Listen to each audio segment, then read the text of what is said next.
Minha querida, chega mais perto. Senta aqui nessa cadeira de balanço, do meu lado. Deixa eu te oferecer um cafezinho quente. Ou prefere um chá de camomila? Hoje o dia tá fresquinho, mas o coração da gente precisa de um calorzinho. Não é verdade? Enquanto eu preparo, me conta de onde você está me assistindo. Eu adoro saber até onde minhas palavras vão chegar.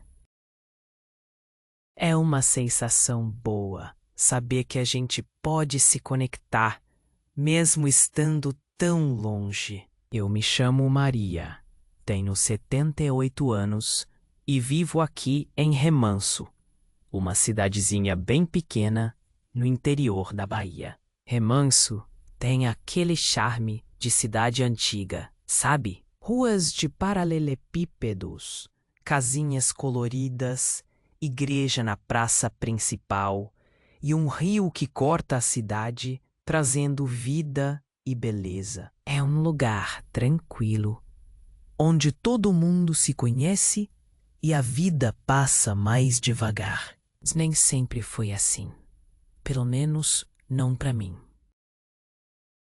Hoje, olhando para trás, vejo que a vida me ensinou muitas lições, algumas bem duras, por sinal. E é sobre uma dessas lições que eu quero te contar. Uma história que guardei no meu coração por tantos anos.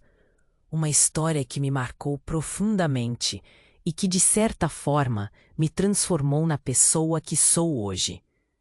É uma história de erros, arrependimentos e, quem sabe, de uma chance de recomeço.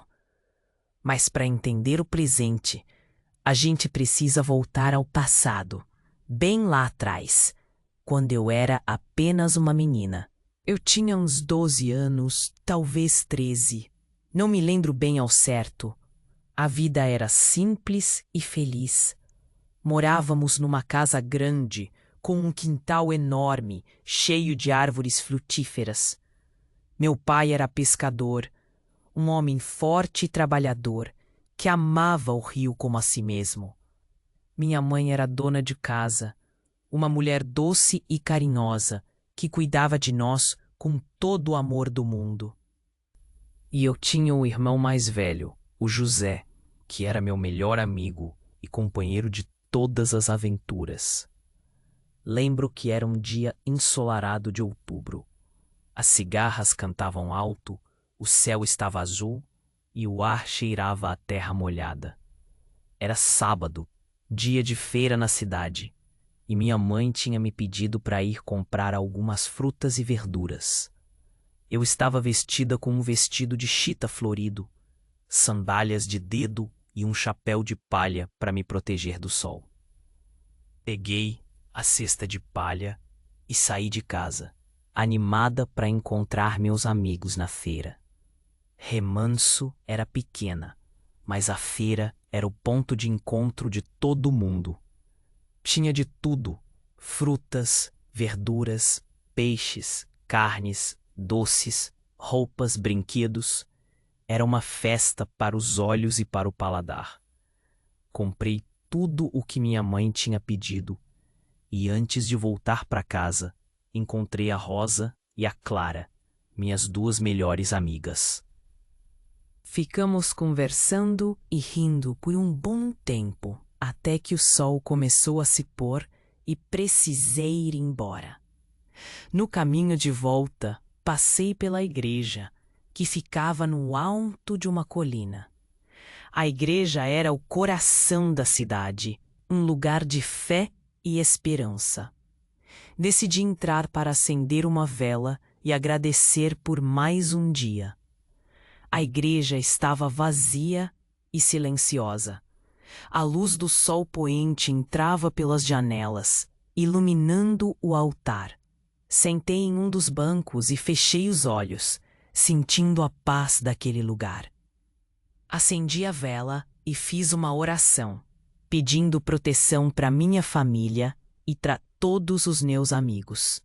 Quando abri os olhos, vi que um homem estava parado na porta da igreja, me observando.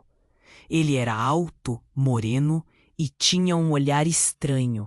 Senti um calafrio na espinha e um medo inexplicável. Ele se aproximou de mim e começou a conversar. Perguntou meu nome, minha idade e onde eu morava. Eu respondi timidamente, sentindo-me cada vez mais desconfortável. Ele disse que era novo na cidade e que estava procurando um lugar para ficar. Eu não sabia o que dizer. Apenas queria sair dali o mais rápido possível. Me levantei do banco e disse que precisava ir embora. Ele segurou meu braço e disse que queria me mostrar uma coisa. Tentei me soltar, mas ele era muito forte. Ele me puxou para um canto escuro da igreja e começou a me beijar à força. Eu gritei, mas ninguém me ouviu. Lutei com todas as minhas forças, mas ele era mais forte do que eu. O que aconteceu depois, minha querida, eu prefiro não contar em detalhes. Foi uma experiência terrível, que me marcou para sempre. Uma dor que carrego comigo até hoje. Depois que ele foi embora, fiquei ali, paralisada, sem saber o que fazer. Me sentia suja, envergonhada e com medo. Medo de contar para minha mãe, medo de que ninguém acreditasse em mim, medo de que todos me julgassem.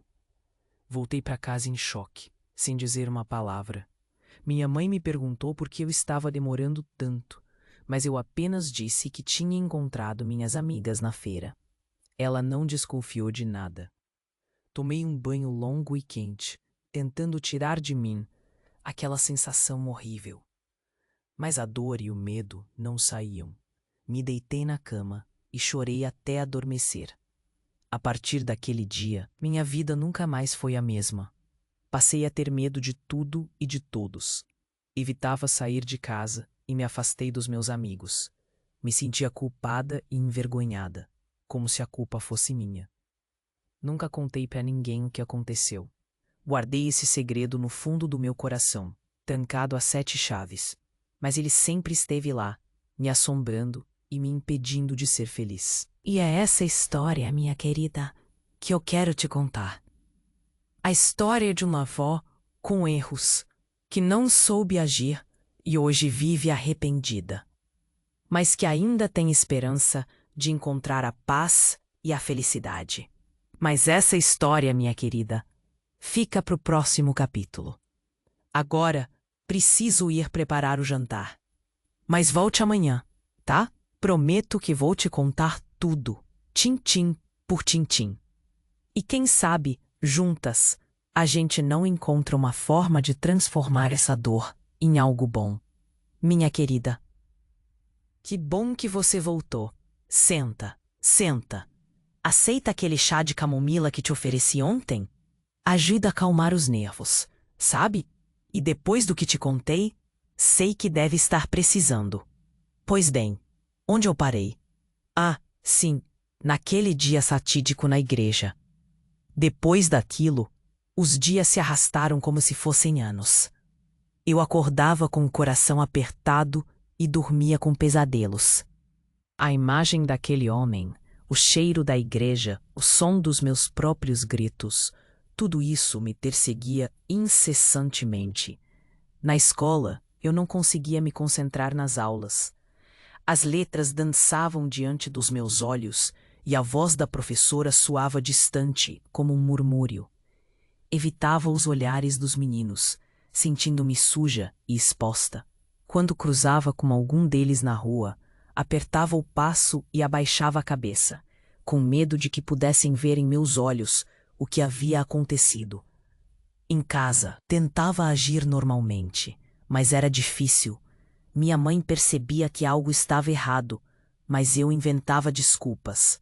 Estou cansada. Não estou me sentindo bem. A escola está muito difícil. Ela me olhava com preocupação, mas não insistia. Talvez, no fundo, ela soubesse que eu estava escondendo algo, mas preferia não forçar a barra. Meu pai, coitado, continuava indo para o rio todos os dias, em busca do sustento da família. Ele chegava em casa exausto, com a pele queimada pelo sol e as mãos calejadas pelo trabalho. Eu o amava tanto, e me doía ver o quanto ele se esforçava por nós. Mas eu não conseguia contar a ele o que havia acontecido.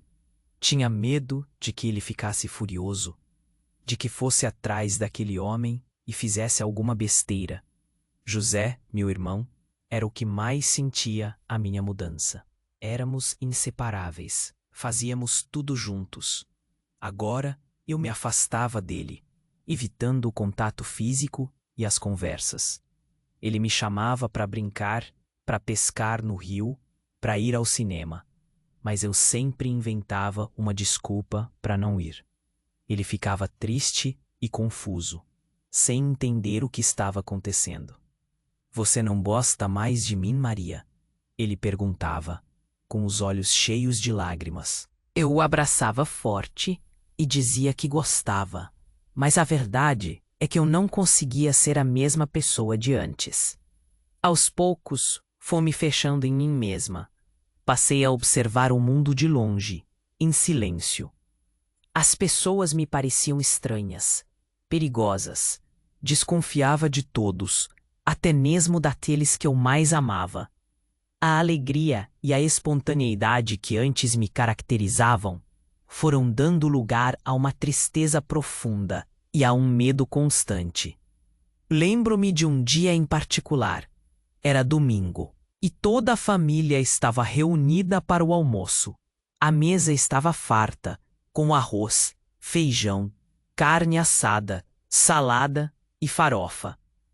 Minha mãe havia feito um bolo de chocolate delicioso, meu favorito, mas eu não sentia vontade de comer nada. Olhava para aqueles rostos familiares, para as risadas e as conversas animadas, e me sentia como se estivesse em outro mundo, separada deles por uma barreira invisível. De repente, meu pai começou a falar sobre um homem novo que havia chegado na cidade. Um forasteiro, como diziam por aqui. Ele disse que o homem era alto, moreno e tinha um olhar estranho. Meu coração gelou. Senti um calafrio na espinha e uma vertigem. Não consegui disfarçar o meu pavor.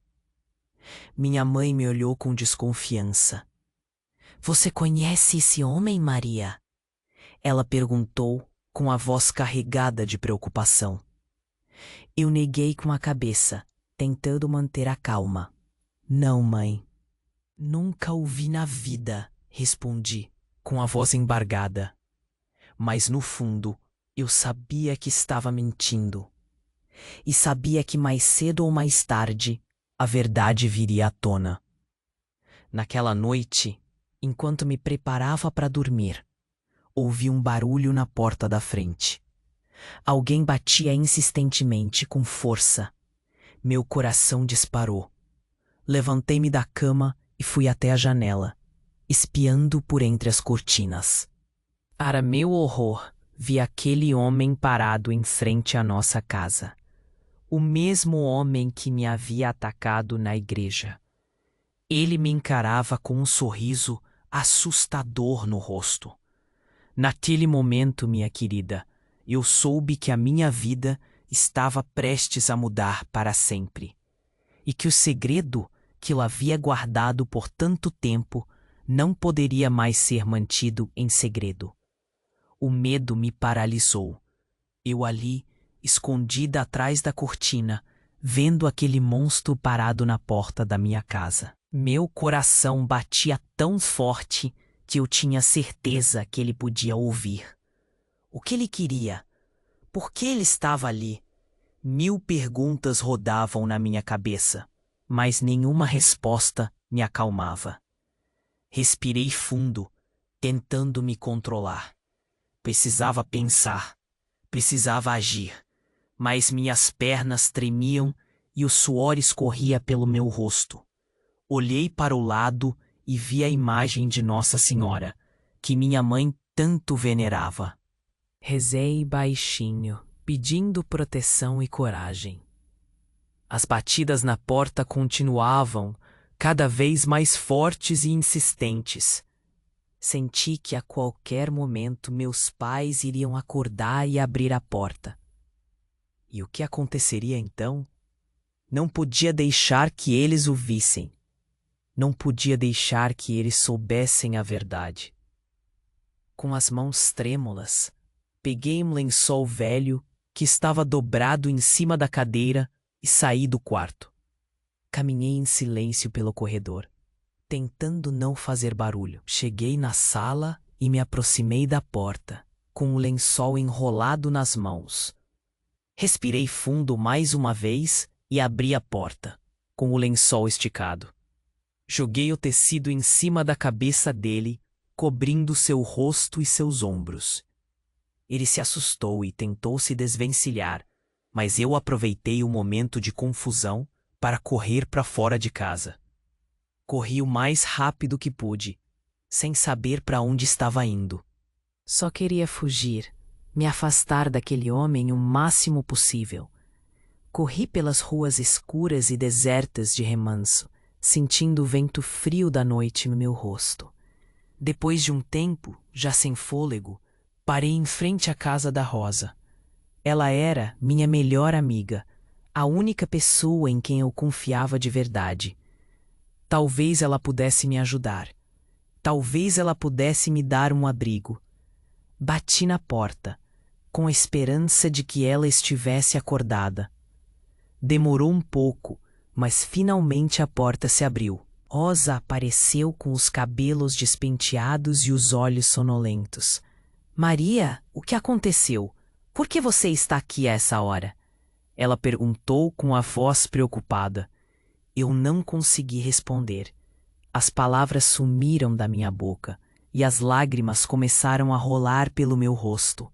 Abracei Rosa com força e chorei. Chorei tudo o que estava guardado dentro de mim. Ela me levou para dentro de casa e me ofereceu um copo de água com açúcar. Sentamos na cama dela e eu comecei a contar tudo o que havia acontecido. Contei sobre o homem na igreja, sobre o ataque, sobre o medo e a vergonha que eu estava sentindo. Rosa ouviu tudo em silêncio, com os olhos cheios de lágrimas. Quando terminei de falar, ela me abraçou novamente e disse que estava ali para me ajudar no que fosse preciso. Passei a noite na casa da Rosa. Não consegui dormir, mas pelo menos me sentia um pouco mais segura. Pela manhã, voltei para casa, com medo do que me esperava. Minha mãe estava na cozinha, preparando o café da manhã. Ela me olhou com um misto de alívio e preocupação. Onde você estava, Maria?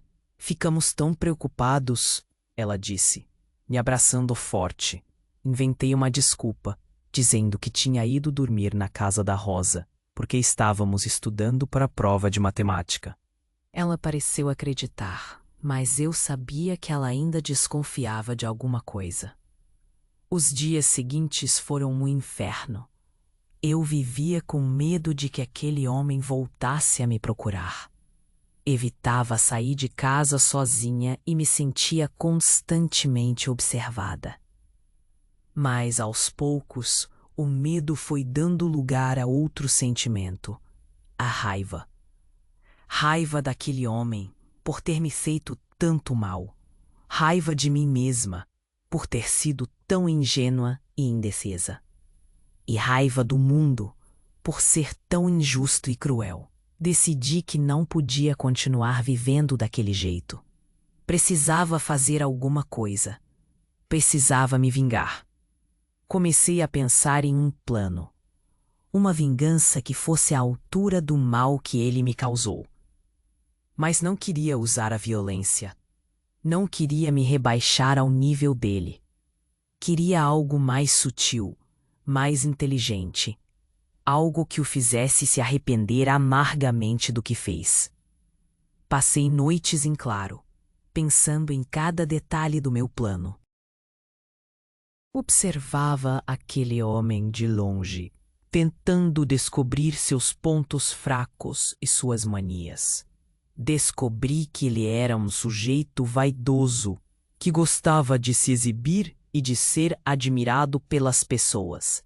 Foi aí que tive a ideia Uma ideia que me fez sorrir pela primeira vez em muito tempo. Uma ideia que me deu esperança de que talvez eu pudesse recuperar a minha vida. Comecei a colocar meu plano em prática, agindo com frieza e determinação. Ninguém desconfiava de nada. Aos olhos de todos, eu era apenas uma menina assustada e traumatizada. Mas, por dentro, eu estava me transformando em outra pessoa. Uma pessoa forte, calculista e disposta a tudo para conseguir o que queria. Um dia, durante a feira, encontrei a esposa do homem. Uma mulher simples e trabalhadora, que vendia bordados para sustentar a casa. Ela parecia ser uma boa pessoa, mas eu não sentia pena dela. Afinal, ela era casada com um monstro. Me aproximei dela e comecei a conversar, elogiando seus bordados e perguntando sobre sua vida. Ela se mostrou simpática e receptiva.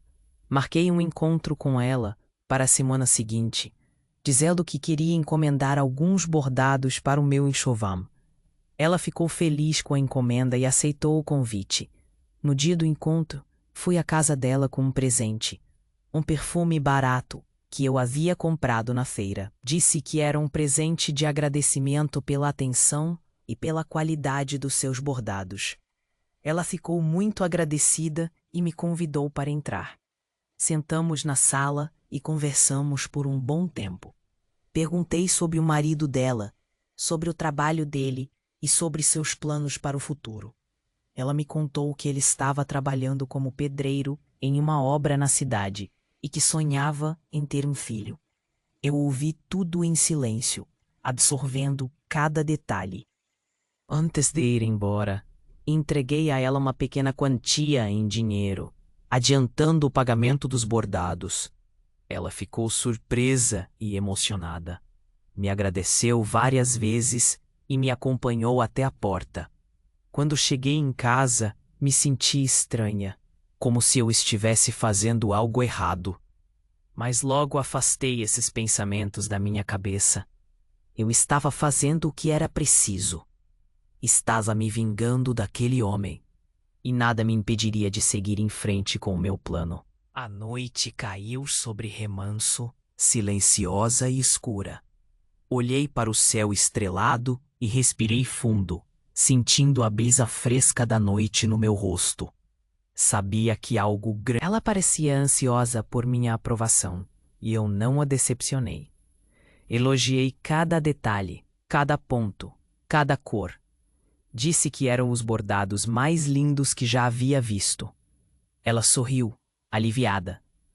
Contou que havia passado noites em claro para terminar o trabalho e que estava muito feliz por saber que eu havia gostado. Ofereci um café e conversamos mais um pouco sobre amenidades. Ela me contou sobre os planos de comprar uma máquina de costura nova e de matricular o marido em um curso de alfabetização. Enquanto ela falava, eu a observava atentamente. Tentava imaginar como seria a reação dela quando descobrisse a verdade sobre o marido. Será que ela ficaria chocada? Furiosa? Triste? Será que ela me odiaria? A ideia me perturbava um pouco, confesso, mas logo me lembrava do que ele havia feito comigo, e a compaixão sumia. Ela era apenas uma peça no meu plano, e eu não podia me deixar abater por sentimentos mesquinhos. Quando ela foi embora, senti um peso na consciência. Mas ignorei.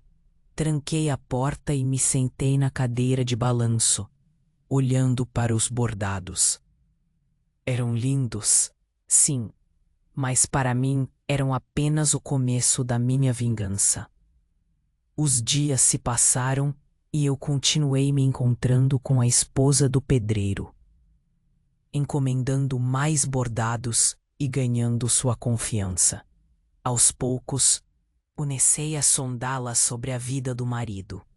Perguntava sobre seus amigos, seus hábitos, seus horários. Ela respondia sem desconfiar de nada, feliz por ter encontrado uma cliente tão generosa. Percebi que ele costumava frequentar um barzinho na praça principal.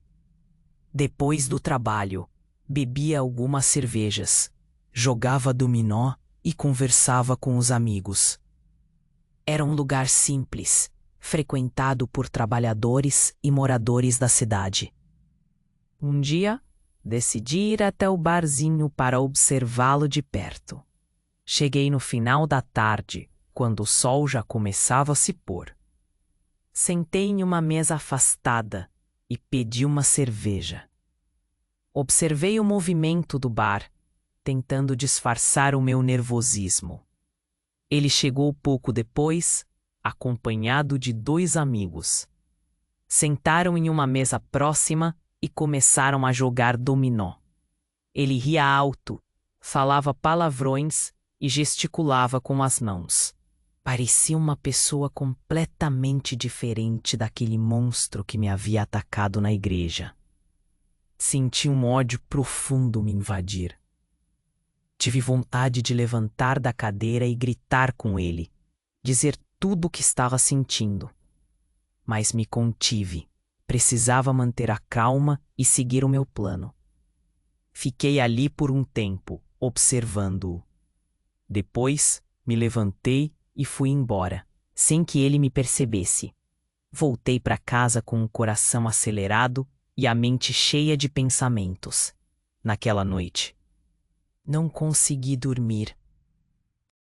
Fiquei revirando na cama, pensando em tudo o que havia acontecido. A imagem daquele homem no bar, rindo e se divertindo como se nada tivesse acontecido, me revoltava. Me levantei e fui até a janela. Olhei para o céu estrelado e respirei fundo. Precisava me manter forte. Precisava seguir em frente com o meu plano. No dia seguinte, encontrei a Rosa na feira. Ela me chamou para tomar um café e conversamos sobre a vida. Ela percebeu que eu estava estranha, mais quieta e introspectiva do que o normal. O que está acontecendo, Maria? Você anda tão distante? Ela perguntou, com a voz preocupada. Inventei uma desculpa, dizendo que estava com problemas em casa. Ela pareceu não acreditar muito, mas não insistiu. Você sabe que pode contar comigo para o que precisar, né? Ela disse, me abraçando forte. Agradeci o carinho e prometi que conversaria com ela em breve. Mas no fundo, eu sabia que não podia confiar em ninguém. O meu segredo era perigoso demais para ser compartilhado. Voltei para casa com o coração apertado. Senti falta da minha amiga, da nossa antiga cumplicidade. Mas o que eu estava fazendo era por mim e por mais ninguém. No final da tarde, enquanto preparava o jantar, ouvi um barulho na porta da frente. Abri e me surpreendi ao ver José. Ele estava com um semblante sério e um olhar preocupado. Precisamos conversar, Maria. Ele disse entrando em casa. Senti um calafrio na espinha. Será que ele havia descoberto alguma coisa? Será que o meu plano estava por um fio? Ele se sentou à mesa e me encarou. Eu sei que você está escondendo alguma coisa de mim, ele disse com a voz firme. Eu te conheço, Maria. Sei quando você está mentindo. Tentei disfarçar o meu nervosismo.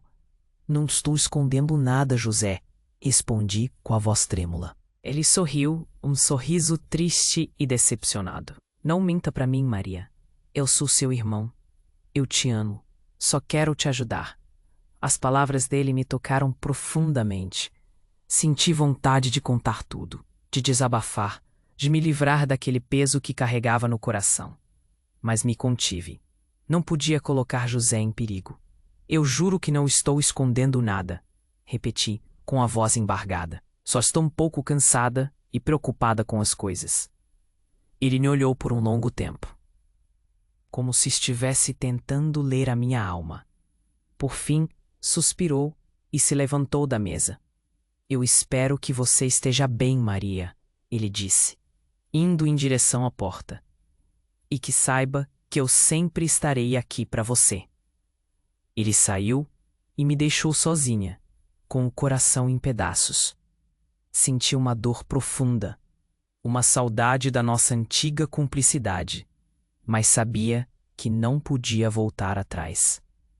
Meu plano estava em andamento e eu precisava segui-lo até o fim.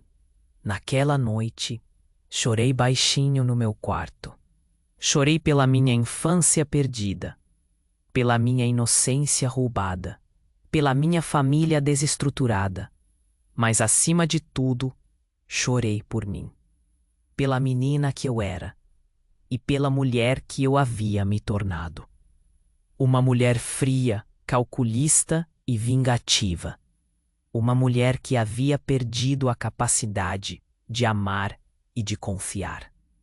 Mas apesar de toda a dor, uma pequena chama de esperança ainda ardia em meu coração.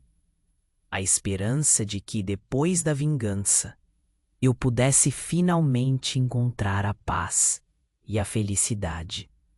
A esperança de que, um dia, eu pudesse voltar a ser a Maria de antes.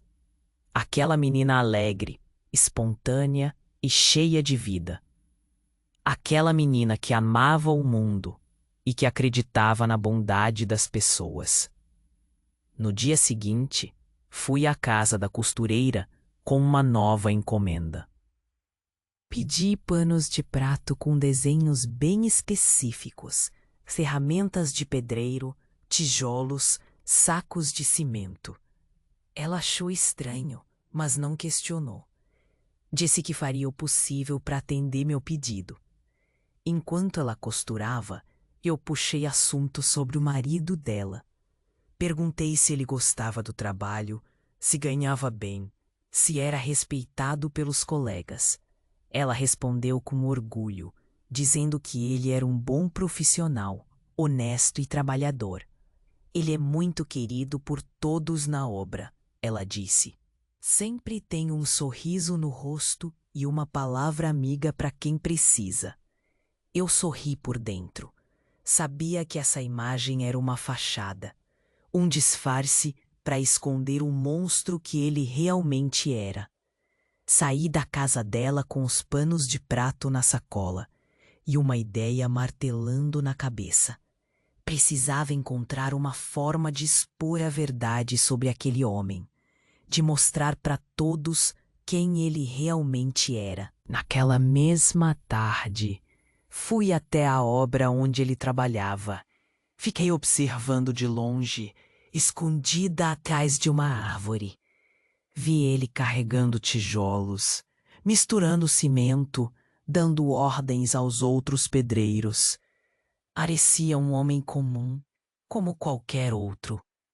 Esperei o fim do expediente e o segui até o barzinho da praça. Ele se sentou à mesa com os amigos, pediu uma cerveja e começou a jogar dominó. Peguei um pedaço de papel e escrevi um bilhete anônimo. Usei letras recortadas de jornal para disfarçar minha caligrafia. No bilhete escrevi apenas uma frase: cuidado com o pedreiro. Ele não é quem você pensa. Dobrei o bilhete e esperei o momento certo para entregá-lo. Quando o garçom passou para recolher os copos, coloquei o bilhete no bolso dele, discretamente. Paguei a conta e saí do bar, sem olhar para trás. Nos dias seguintes, continuei observando o pedreiro e seus amigos. Percebi que o bilhete havia surtido efeito. Eles estavam mais desconfiados, mais reservados. Evitavam conversar com ele sobre assuntos pessoais e o olhavam com desconfiança. Aos poucos, o clima na obra foi se tornando mais tenso. Os colegas de trabalho começaram a evitar o pedreiro, inventando desculpas para não trabalhar com ele. O mestre de obras o repreendeu, várias vezes por pequenos erros e atrasos. O pedreiro percebeu que algo estava errado, mas não sabia o que estava acontecendo. Ele tentava conversar com os amigos, mas eles se mostravam evasivos e distantes. A costureira também notou a mudança no comportamento do marido. Ele chegava em casa mais calado e irritado, reclamando do trabalho e dos colegas. Ela tentava consolá-lo, mas ele se mostrava arredio e desconfiado. Enquanto isso, eu continuava comprando os panos de prato com desenhos de ferramentas na casa da costureira. Pedi para que ela bordasse o nome dele em cada um. Ela achou estranho, mas não questionou. Quando os panos ficaram prontos, levei para a rádio da cidade. Era uma rádio pequena com poucos ouvintes, mas era o suficiente para o meu plano. Conversei com o locutor e expliquei que queria fazer uma doação para sortear entre os ouvintes. Disse que eram panos de prato bordados com o nome de um pedreiro muito querido na cidade. O locutor aceitou a doação com entusiasmo e anunciou o sorteio durante o programa da tarde, incentivando os ouvintes a ligarem para participar. No dia do sorteio, fiquei grudada no rádio, esperando o resultado. Ouvi o locutor anunciar o nome do ganhador. O sortudo que vai levar os panos de prato bordados com o nome do pedreiro é o próprio pedreiro. Senti um arrepio na espinha. Meu plano estava funcionando perfeitamente. No dia seguinte, todos na cidade comentavam sobre o sorteio inusitado. O pedreiro se tornou alvo de piadas e comentários maldosos. As pessoas o chamavam de sortudo e premiado. A costureira ficou furiosa com a situação. Ela não entendia como o marido havia sido sorteado com os panos de prato bordados com o próprio nome. Desconfiou que algo estava errado. Ela confrontou o marido, exigindo explicações. Ele negou qualquer envolvimento com o sorteio, mas ela não acreditou. Aos poucos, a relação entre o pedreiro e a costureira foi se deteriorando. A desconfiança e o ressentimento corroíam o casamento deles. Enquanto isso, eu continuava observando tudo de longe, em silêncio. Sabia que a minha vingança estava apenas começando e que o pior ainda estava por vir. Fui até o barzinho e espalhei a notícia de que a costureira estava fazendo rifas para ajudar o marido, que estava doente. As pessoas começaram a ter pena dele. Aos poucos, o pedreiro foi perdendo a pose de machão. As piadas e os comentários maldosos o deixavam cada vez mais inseguro e irritado. Ele já não era mais o centro das atenções. Havia se tornado motivo de chacota. A sua reputação, antes impecável, estava desmoronando. Aos poucos, o pedreiro foi perdendo a pose de machão. As piadas e os comentários maldosos o deixavam cada vez mais inseguro e irritado. Ele já não era mais o centro das atenções. Havia se tornado motivo de chacota. A sua reputação, antes impecável, estava desmoronando. Eu esperei o momento certo. Sabia que a hora de dar o golpe final estava chegando. A feira de sábado era sempre cheia, um bom lugar para fazer o que eu precisava. Naquele sábado, a feira estava mais cheia que o normal. Fui para lá com a cesta vazia e um plano bem claro na cabeça. Passei pela barraca da costureira. Comprei umas frutas e puxei conversa. Elogiei os bordados dela, perguntei como ia o marido, essas coisas. Ela parecia cansada, meio triste. Disse que o marido estava difícil, bebendo demais e reclamando de tudo. Ele anda tão estranho, Maria. Parece que não confia em mim. Ela falou, com os olhos cheios de água. Eu fiz uma cara de pena e falei que ia rezar por eles. Depois, saí andando, procurando o pedreiro. Não demorei muito para achar ele, encostado num bar, tomando uma cerveja. Tava sozinho, com a cara fechada. Respirei fundo e fui até ele. Ele me olhou de cima a baixo, com um olhar meio perdido. Seu Manuel, né? Tudo bem? Eu perguntei, com a voz mais doce que consegui fazer. Ele resmungou alguma coisa e virou a cara. Sei que o senhor não gosta muito de mim, mas queria te falar uma coisa importante. Eu falei, bem alto, para todo mundo ouvir. Ele me olhou com raiva. O que você quer, menina? Me deixa em paz. É sobre o que aconteceu comigo.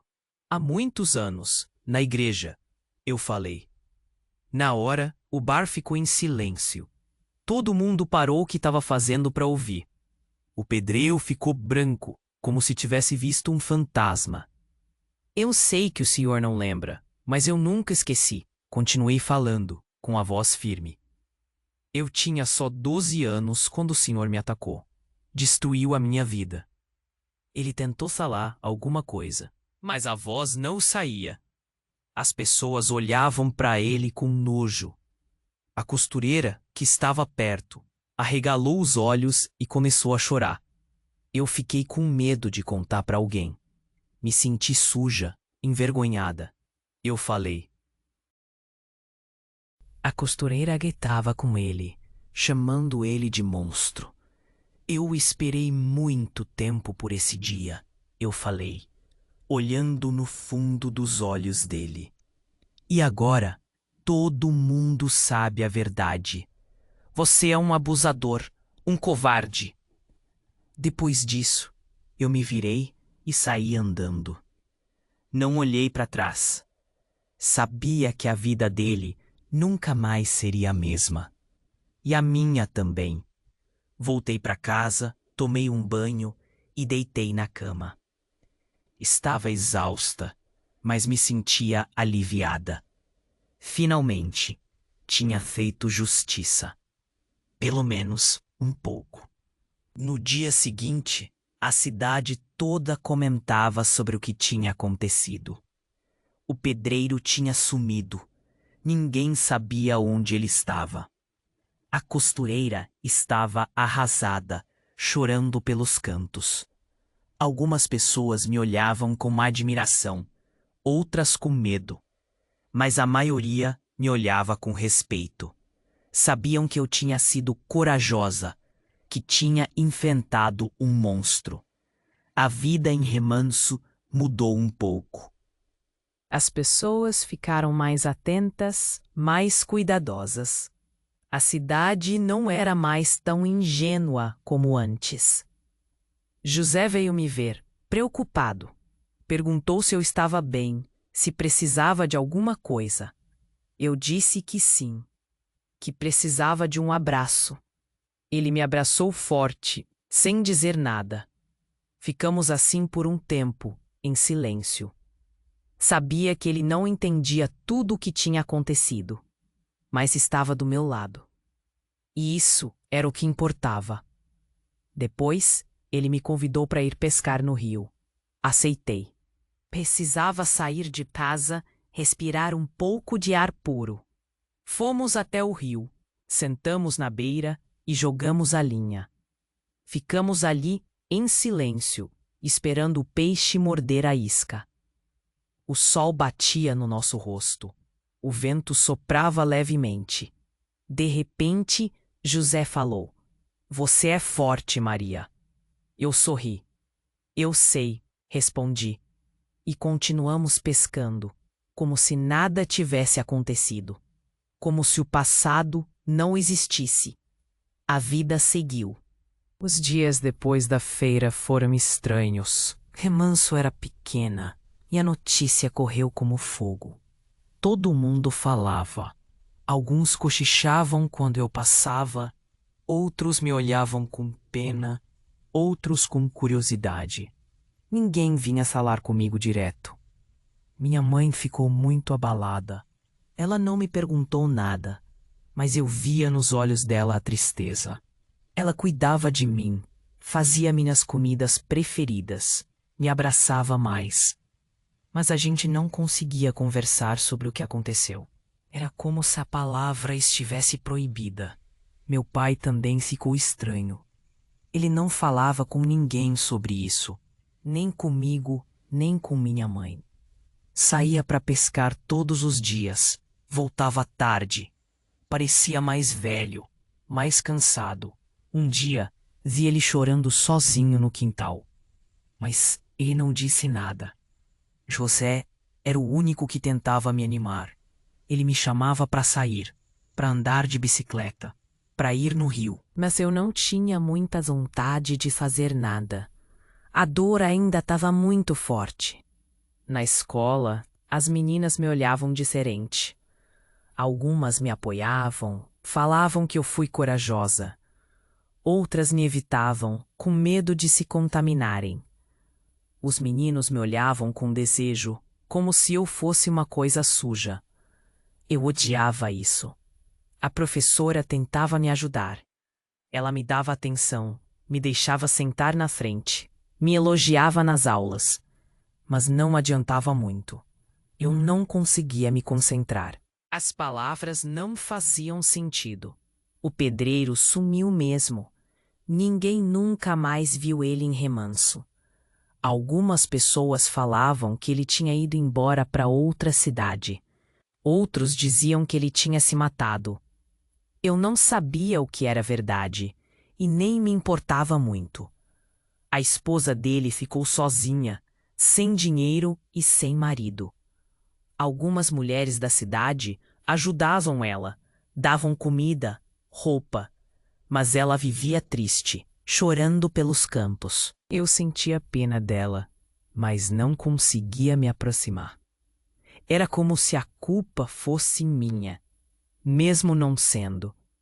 Alguns homens da cidade começaram a defender o pedreiro. Falavam que eu estava inventando coisas, que ele era um bom homem, trabalhador e honesto. Diziam que naquela época era assim mesmo, que meninas davam muito mole. Eu ouvia tudo calada, sem poder fazer nada. O dono da obra onde ele trabalhava disse que o pedreiro era um dos melhores funcionários que ele já teve. Falou que era injusto acabar com a vida de um homem por causa de uma mentira. Ele continuou sendo importante na cidade. As pessoas o respeitavam. O padre da igreja também falou sobre o assunto. Ele disse que era preciso perdoar, que todos cometem erros na vida. Falou que eu devia esquecer o passado e seguir em frente, como se fosse fácil. Ninguém me perguntou como eu estava me sentindo. Ninguém me ofereceu ajuda. Ninguém me defendeu publicamente. Era como se eu fosse invisível. Aos poucos as pessoas foram esquecendo o que aconteceu. A vida voltou ao normal em Remanso. Os homens continuaram mandando. As mulheres continuaram obedecendo. A injustiça continuou reinando. Eu aprendi a viver com a dor. Aprendi a esconder meus sentimentos. Aprendi a não confiar em ninguém. Aprendi a ser forte, mesmo quando eu não queria. Nunca tive justiça. Nunca tive um pedido de desculpas. Nunca tive reparação. Só tive a dor e o silêncio. O tempo passou. Eu cresci, casei, tive filhos. A vida seguiu. Mas a lembrança do que aconteceu na igreja nunca me abandonou. Ela estava sempre ali, no fundo da minha mente, me assombrando. Às vezes eu via homens parecidos com o pedreiro na rua. Sentia um calafrio na espinha. um medo incontrolável. Queria gritar, correr, me esconder, mas me continha. Não podia mostrar fraqueza. Meus filhos cresceram, se casaram, tiveram seus próprios filhos. Eu virei avó. Tentei ser uma boa avó, dar amor e carinho para meus netos, mas era difícil. A dor do passado me impedia de ser completamente feliz.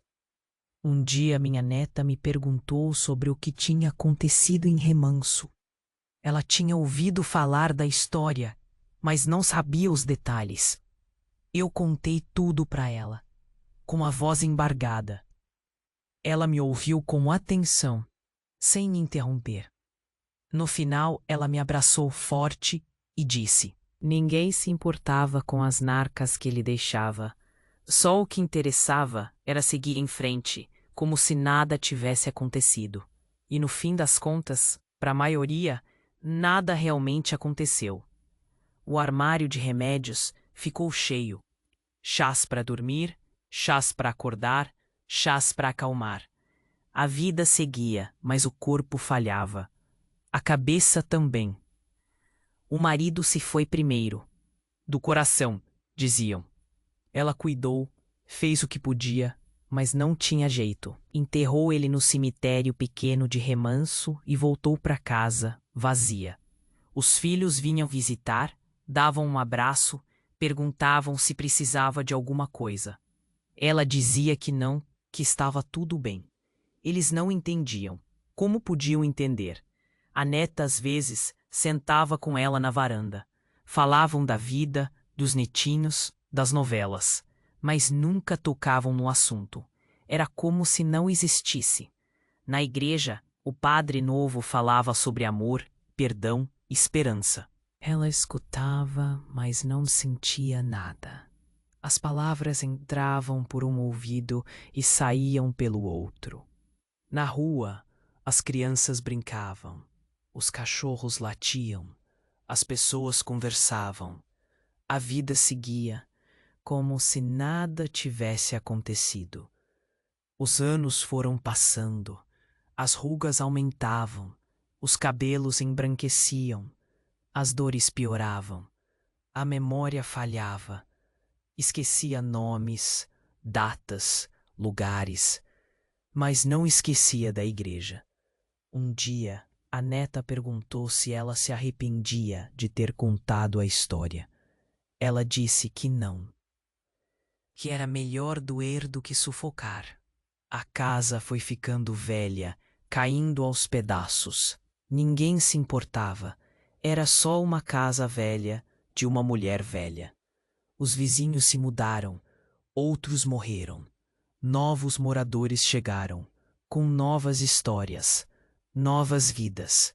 Remanso mudou, mas a dor continuava a mesma.